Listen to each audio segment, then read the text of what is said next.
കേൾവിശക്തി നഷ്ടപ്പെട്ട കുരുന്നുകൾക്ക് ഉമ്മൻചാണ്ടി സർക്കാർ നടപ്പാക്കിയ ശ്രുതി തരംഗം പദ്ധതിയുടെ പുതിയ രൂപം ഇന്ന് KPCC പ്രഖ്യാപിക്കും. സ്മൃതി തരംഗം എന്നാണ് പുതിയ പദ്ധതിയുടെ പേര്. ഏറെ ചിലവേറിയ ഈ ചികിത്സ 3 കുട്ടികൾക്കാണ് നൽകുന്നത്. KPCC working president PC Vishwanath പദ്ധതി വിശദീകരിക്കുന്നു. കേരളത്തിന്റെ മുഖ്യമന്ത്രിയായിരുന്ന ജനകീയ നേതാവായി അറിയപ്പെട്ടിരുന്ന ജനങ്ങൾക്കിടയിൽ ജീവിച്ച ഉമ്മൻചാണ്ടിയുടെ 2ാം ചരമവാർഷികം. വാർഷികാചരണത്തിന് കേന്ദ്ര പ്രതിപക്ഷ നേതാവ് രാഹുൽ ഗാന്ധി അല്പസമയത്തിനകം കോട്ടയത്തെത്തും. രാഹുൽ ഗാന്ധി വരുന്ന വേദിയിൽ എന്നോടൊപ്പം KPCCയുടെ വർക്കിംഗ് പ്രസിഡന്റ് PC വിശ്വനാഥുണ്ട്. ഉമ്മൻചാണ്ടി നടപ്പിലാക്കിയ സ്മൃതിതരംഗം എന്ന പദ്ധതിയായി ഇന്ന് ഇവിടെ പ്രഖ്യാപിക്കുകയാണ്. പാവങ്ങളോട് അത്രത്തോളം കരുണ കാണിച്ചിട്ടുള്ള മുൻ മുഖ്യമന്ത്രിയുടെ പേരിൽ പുതിയൊരു പദ്ധതി പ്രഖ്യാപിക്കുന്നു. PC വിശ്വനാഥ് അതേക്കുറിച്ച് നമ്മോട് പറയുന്നു. ശരിക്കും എന്താണ് പുതിയ പദ്ധതി? ഉമ്മൻചാണ്ടി സാർ നടപ്പിലാക്കിയ ഒരുപാട് ജീവകാരുണ്യ സ്വഭാവമുള്ള ക്ഷേമ പദ്ധതികളിൽ ഒന്നായിരുന്നു ശ്രുതി തരംഗം. കേൾവിശക്തിയില്ലാത്ത കുഞ്ഞുങ്ങൾക്ക് കോക്ലിയർ ഇംപ്ലാന്റേഷൻ വഴി കേൾവിശക്തി തിരിച്ചു കിട്ടുന്ന ഒരു പദ്ധതിയായിരുന്നു. തുടക്കത്തിൽ അധികം ആളുകൾ ഉണ്ടാകില്ല എന്ന് കരുതി ആരംഭിച്ചൊരു പദ്ധതിയിൽ 630 കുട്ടികൾക്കാണ് ആ ഗവൺമെൻറ്റിൻ്റെ കാലത്ത് കേൾവിശക്തി തിരിച്ചു കിട്ടിയത്. ഒരുപാട് കുടുംബങ്ങൾക്ക് വലിയ ആശ്വാസമായൊരു പദ്ധതിയാണ്. ഉമ്മൻചാണ്ടി സാറിനെ ഓർക്കുമ്പോൾ കേവലം പ്രഭാഷണങ്ങൾക്ക് അപ്പുറത്ത് എന്തെങ്കിലും ഒന്നുണ്ടാകണം എന്ന ഒരു ചിന്തയാണ് KPCC പ്രസിഡന്റ് ശ്രീ സണ്ണി ജോസഫിൻ്റെ നിർദ്ദേശപ്രകാരം നമ്മളെല്ലാവരും കൂടി ആലോചിച്ച് ശ്രുതി തരംഗത്തിൻ്റെ ഓർമ്മ കൂടി നിലനിർത്തുന്ന സ്മൃതി തരംഗം.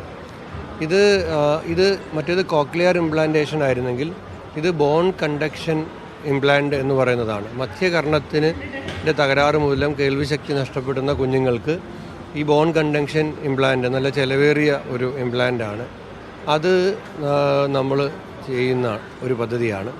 അതിൽ അർഹതപ്പെട്ട ഏറ്റവും പാവപ്പെട്ട 3 കുടുംബങ്ങളിലെ 3 കുഞ്ഞുങ്ങൾക്ക് ഇന്ന് അതിൻ്റെ ചികിത്സാ രേഖകൾ മുഴുവൻ ഇവിടെ വെച്ച് രാഹുൽ ഗാന്ധി കൈമാറുകയാണ്. അതായത് കോക്ലിയർ ഇംപ്ലാന്റ് എന്നത് സർക്കാർ പദ്ധതിയായിരുന്നെങ്കിൽ ഉമ്മൻചാണ്ടിയുടെ മരണശേഷം അത് പാർട്ടി തന്നെ ഏറ്റെടുത്ത് പുതിയൊരു പദ്ധതിയായി ഉമ്മൻചാണ്ടിയുടെ പേരിൽ അവതരിപ്പിക്കും. തീർച്ചയായും ഒരുപക്ഷെ ഭാവിയിൽ വരുന്ന UDF ഗവൺമെൻറ്റിന് വിപുലമായി നടപ്പിലാക്കാൻ കഴിയുന്ന ഒരു പദ്ധതിക്ക് KPCC ഇന്ന് ഇവിടെ തുടക്കം കുറിക്കുകയാണ് ഈ സ്മൃതി തരംഗം വഴി.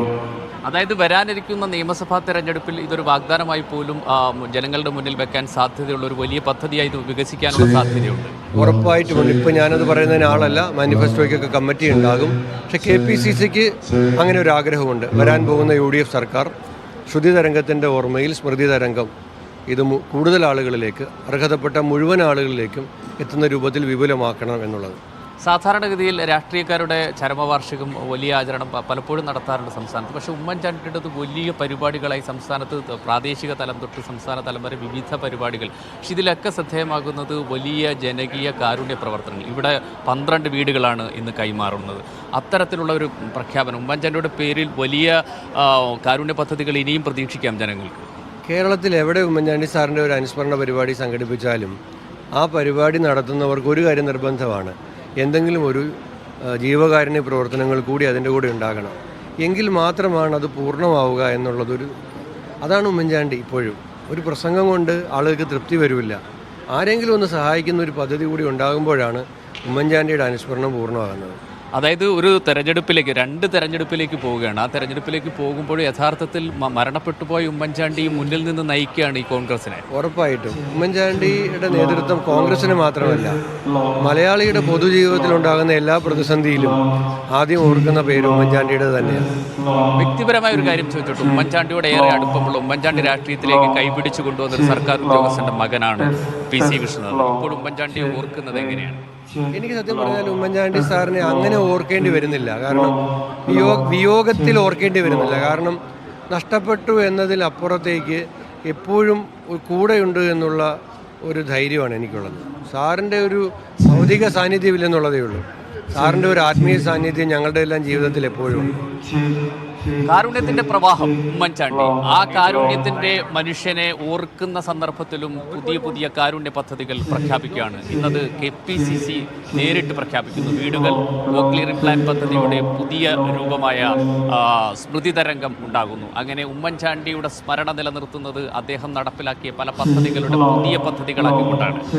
കോട്ടയത്ത് നിന്നും യു ഷൈജു, മീഡിയ 1.